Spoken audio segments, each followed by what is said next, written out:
Good morning, Your Honors. May it please the Court.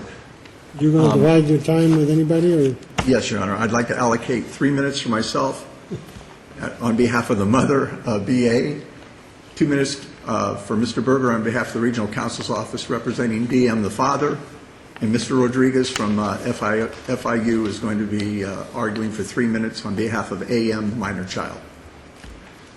And then 1 minute for rebuttal. And yeah, I think that was just 2 minutes for rebuttal, Your Honor. Okay. Your Honors, this is a TPR case, and on behalf of the mother, BA, our argument is pretty straightforward and pretty simple. The question is whether or not the department provided reasonable, meaningful, and diligent services to the mother. This case came in November. The case manager admitted on the stand that the mother did not receive any appropriate services for the first 3 months of the case plan, up until February 2010.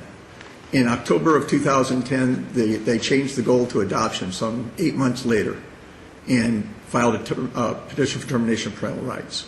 So the question before this Court is very simple, whether or not those efforts by the department in those 8 months rise to the level of meaningful and diligent.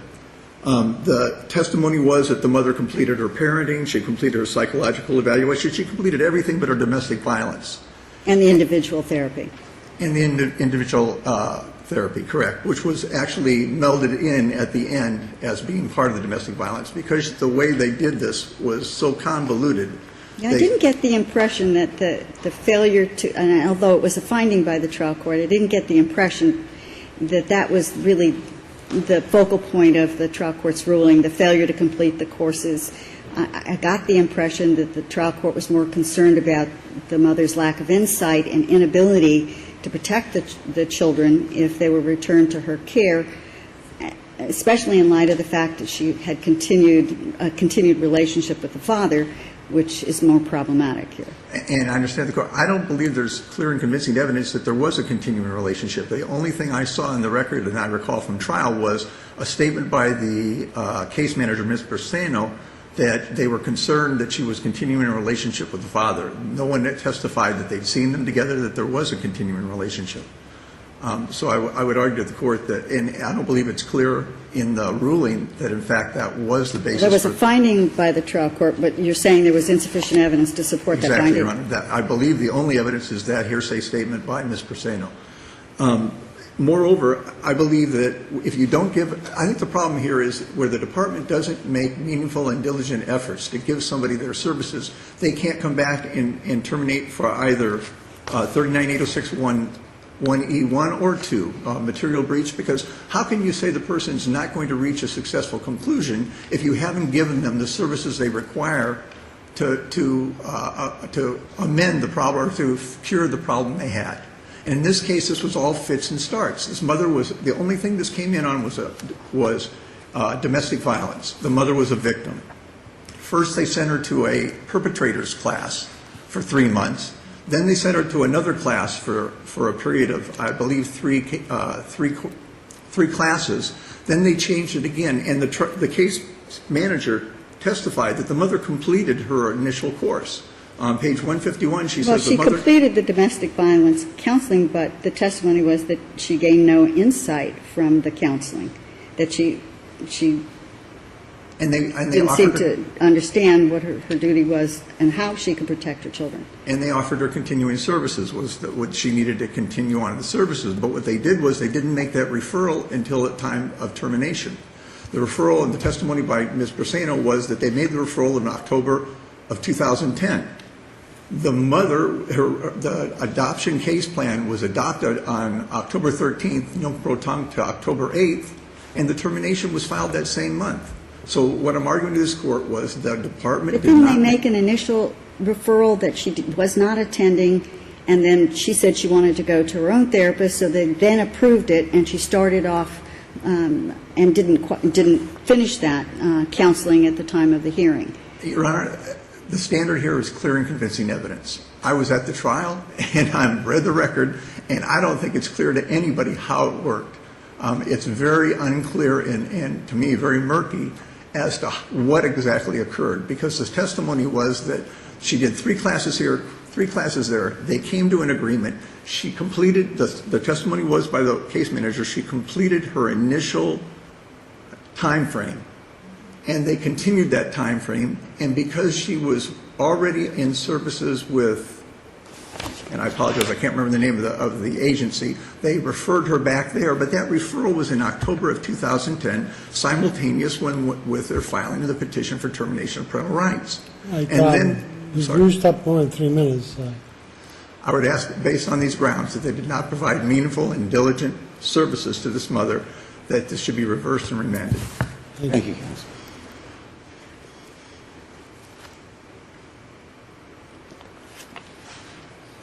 May it please the Court, Denis Burger from Regional Counsel. On behalf of the father, DM, I'll try to work less than the time, so we'll come in.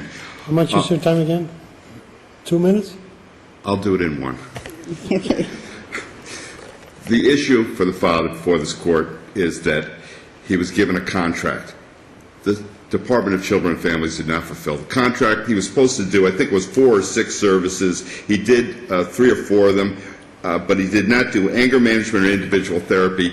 And when it came up at trial, the social worker said, we didn't think it was worth giving it to him, and he should pay for it. And he was indigent, could not afford indigent. Well, I'm not sure that was the testimony. They did refer him to anger management, but in fact, that was really the basis of his problem, is that he had this deep-seated anger, and that's what the therapists were really concerned about, especially in light of the domestic violence and the injuries on the niece and so on. Anger was a real issue in this case. He said that he was unemployed, so they reduced the cost in half and asked for verification of his unemployment, which he failed to produce. Is that incorrect? It's sometimes hard to prove a negative. There's probably, and I only have the information that he was indigent, legally indigent, having regional counsel as attorney, and I have no information that ever came in showing that he was employed. What was the cost of the program as reduced? I think it started out at $75 a week, I think, or $70 to $75, and even half of that, or whatever it would be, $35, $40 a week, whatever it would be. I can't testify, but that's what it would be. And we're asking that this be reversed, and I adopt all argument of counsel. Thank you, counsel.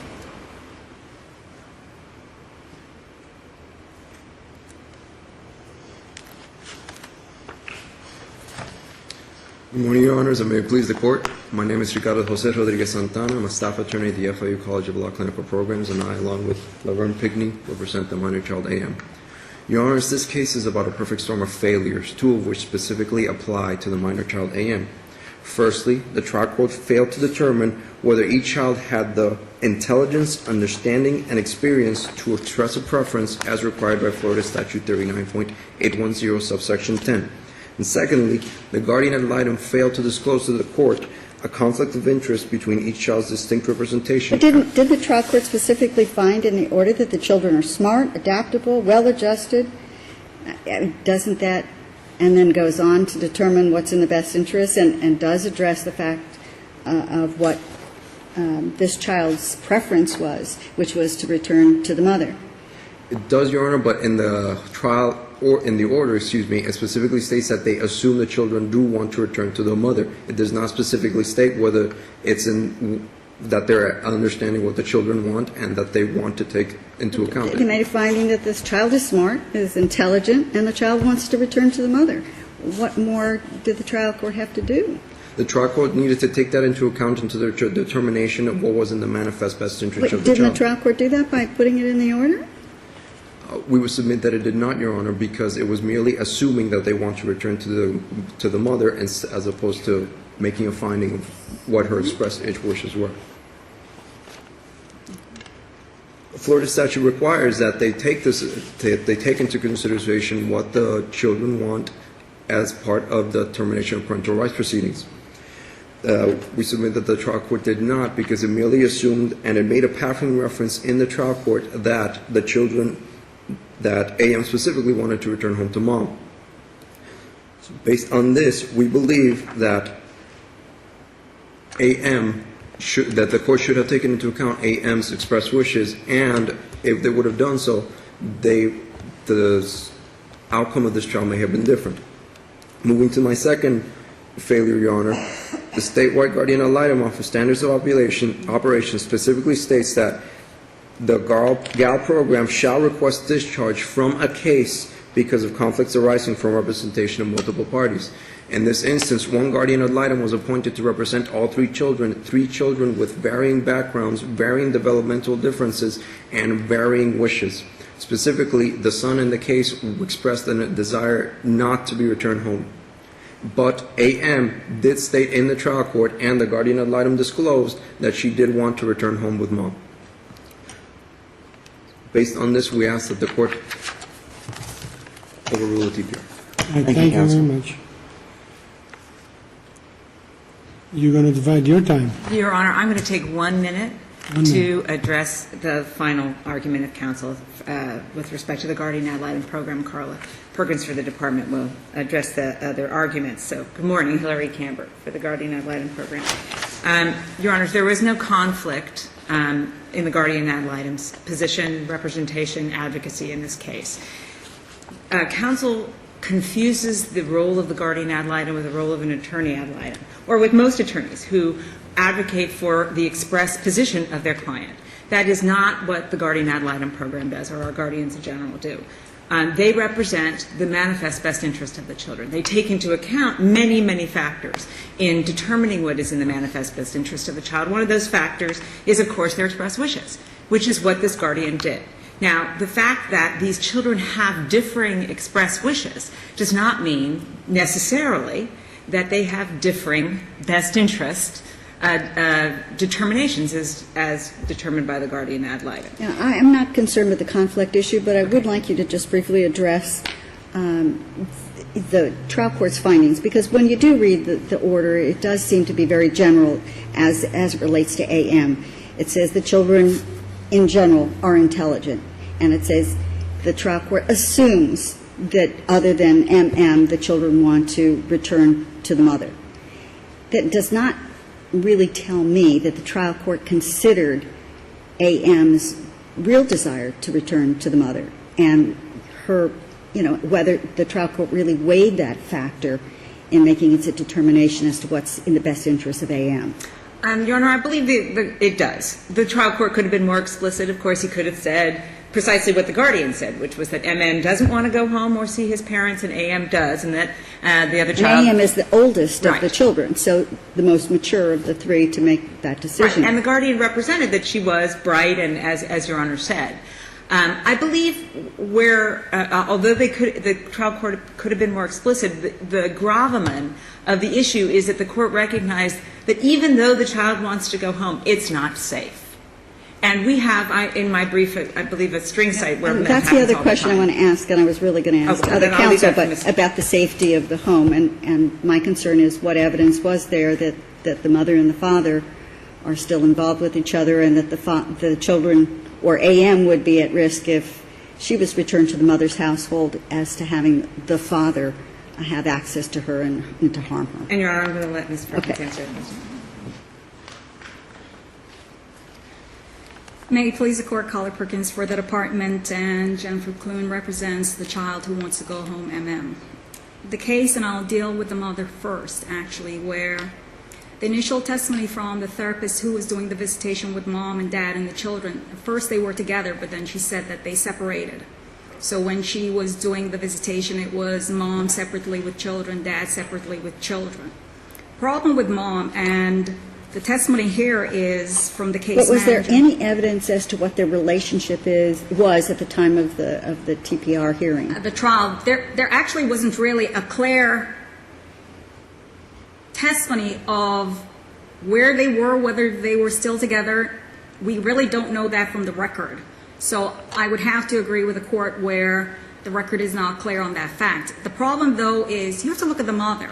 You have to look at whether, as you, Judge, indicated, whether she had gained the insight.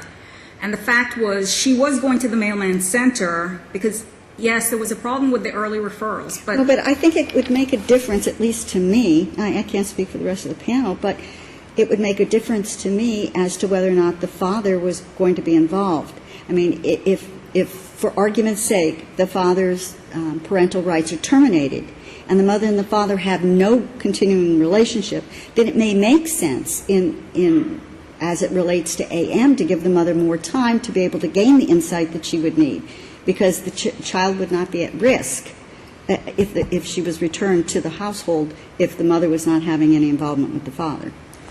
But the court's premising, mom not being with dad versus mom learning to protect herself and her children.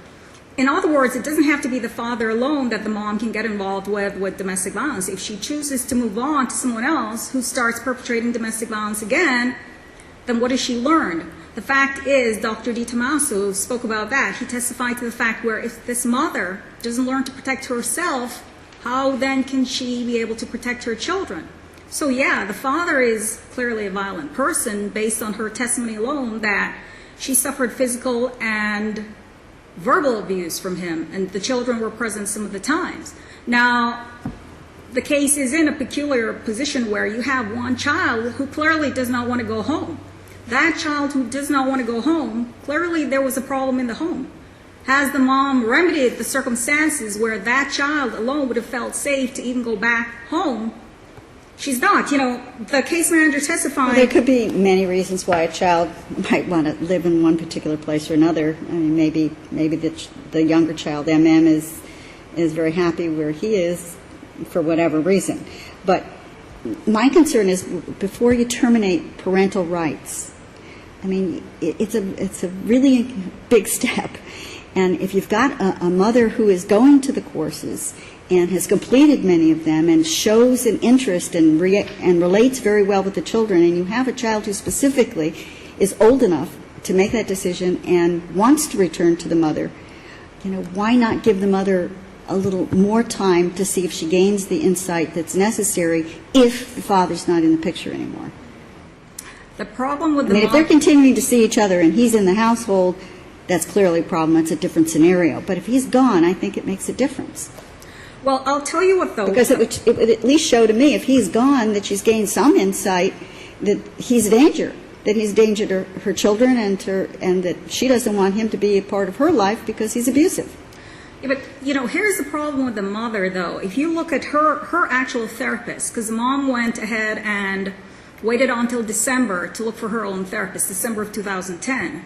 She didn't actually begin the therapy sessions until February of 2011, and Ms. Mosier was her family therapist.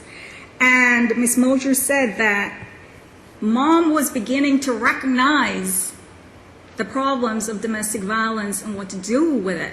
This is February of 2011. I mean, if you look back at the referrals from back in 2010, you look at the fact that the mom was going to the Mainland Center where she was getting the individual therapy.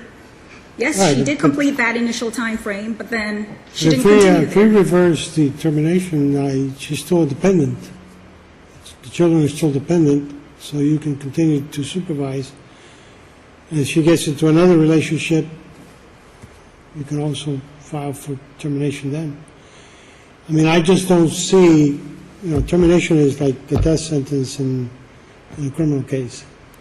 I just don't see this being sufficient to warrant termination.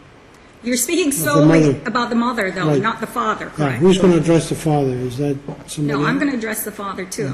I get the rest of them. Okay, so you're the last, I do everyone else. okay.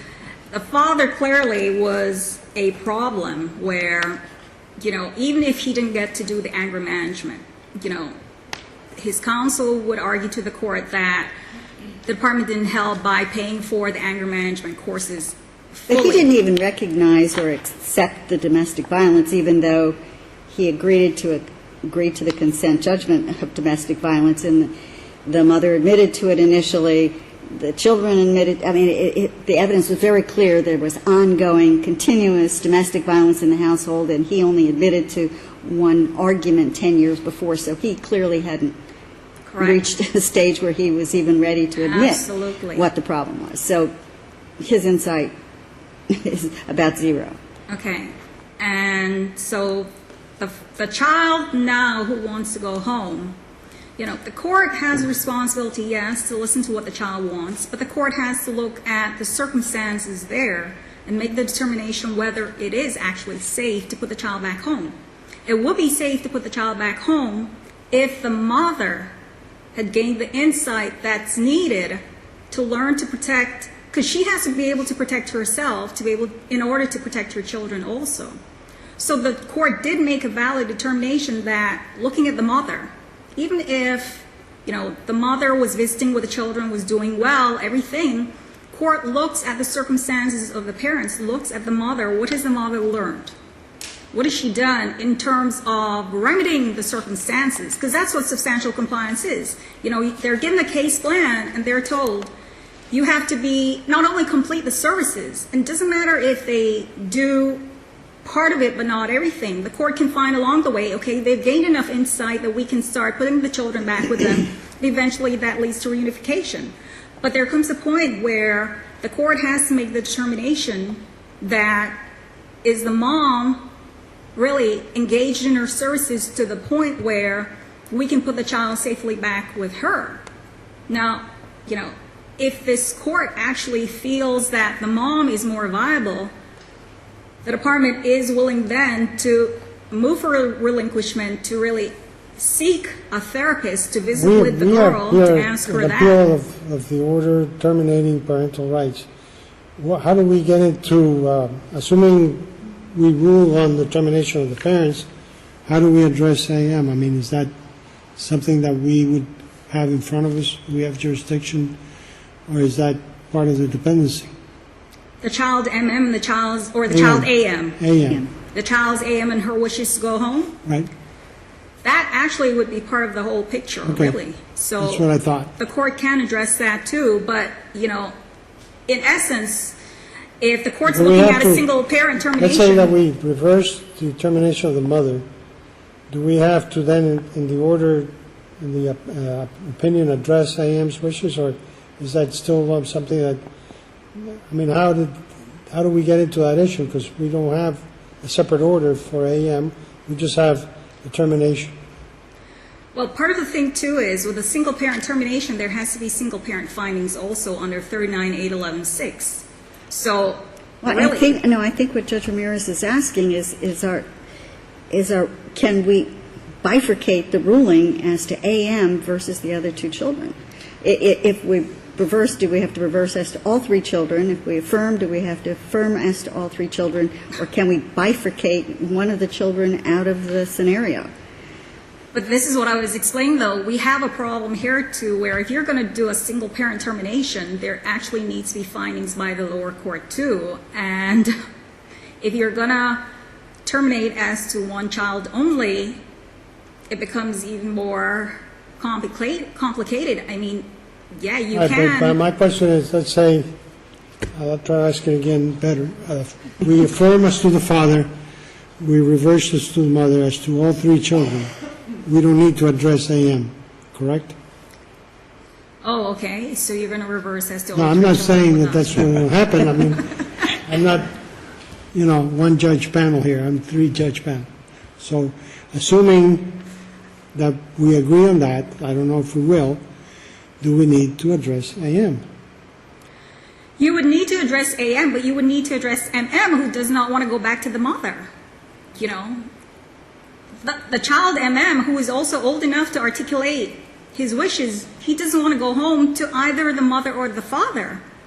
So the problem. Well, because it's very unusual to have, I mean, if we feel that the department has not shown sufficient reasons to terminate the mother as to any of the children, Okay, then we don't need to address any particular one's True. wishes. Okay. that's true. That's Thank you. correct. Thank you very much. Thank you, counsel. The department would ask that you affirm. Thank you. With Judge Ramirez, if I could have 1 minute rebuttal, and Mr. Rodriguez would like 1 minute. I'd quickly like to just say, first of all, the testimony was that the mother's relationship with the children was very positive. Her interaction with the children was positive in the testimony. Moreover, her therapist testified that the mother now recognized the red flags for domestic violence. There was positive testimony as what the mother had learned regarding domestic violence by her own therapist, the individual therapist that she began with in December of 2010, not February. I believe counsel misremembers She started in December, but it wasn't regular until the end of February or the beginning of March when she started going weekly.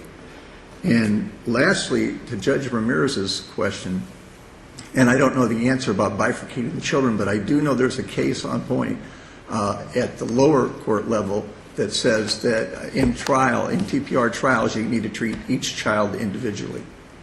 And if the court wants, I'll find it and supplement the record. Thank you. Okay, yeah, I appreciate it. I think the one that more in need of a rebuttal is the father. You want to rebut?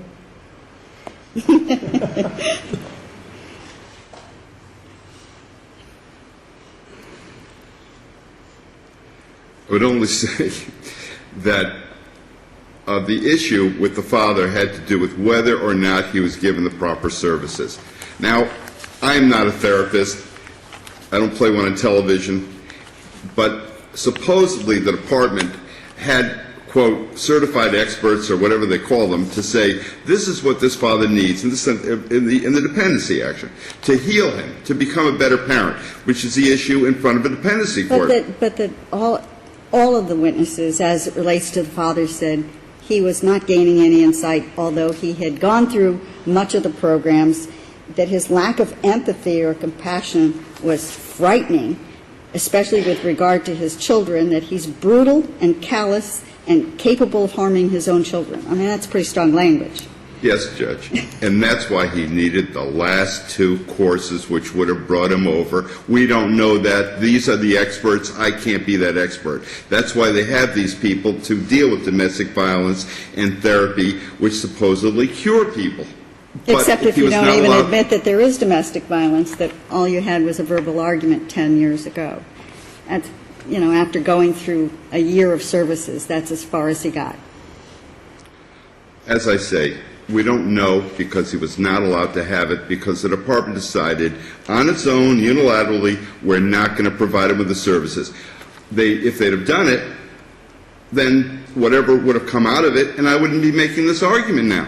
But they didn't do it, and I am making this argument now. Thank you. Thank you. Thank you, counsel. Thank you, everybody. You really need a, thank you.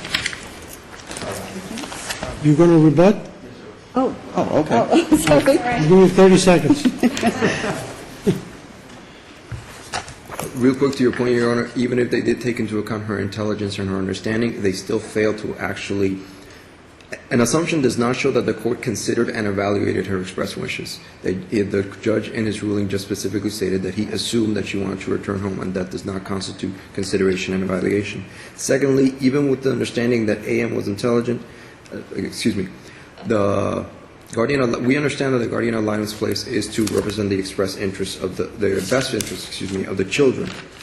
Even with that, if there is a conflict of interest in the representation of the children, they must disclose it to the court, and they may request that the appointment of the attorney ad litem to represent. Representing more than one child doesn't present a conflict. It just doesn't.